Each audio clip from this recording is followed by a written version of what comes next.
الوصفه ديال اليوم ما يمكنش، عرفتوا صدقوني والله الا كتجي خطيره.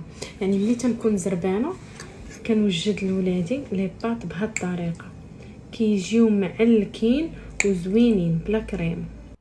غادي ناخذ واحد الكاسرونه، غندير فيها كاس ديال الحليب عامر مزيان وربعه ديال الفرماجات. غنخلي داك الحليب حتى يطبخ ويذوب فيه دوك الفرماجات ونخليهم على جنب. في واحد المقيله غندير بصله محكوكه مع شويه ديال الثومه مع معلقه ديال الزبده مع شويه ديال الملحه، وغادي نخلي ديك البصيله حتى تذوب. ومن بعد غنضيف ليها صلصه الطماطم، اي صلصه عندكم، وغادي نضيف اي عطريه. انا هنا ضفت عطريه الحوت. من بعد غنضيف عليها الخليط ديال الحليب والفرماج، غنخلط مزيان حتى نحصل على هذا الصوص. وغتضيفوا لي باط، المهم اي لي باط عندكم اولا اي شكل بغيتو. غنحاول نحرك حتى يشربوا لي ديك الصوص، ومن بعد زيدوا اي فرماج بغيتو ولا موتزاريلا، المهم اللي بغيتو. وهذا هو الشكل ديالها، وبصحه وراحه.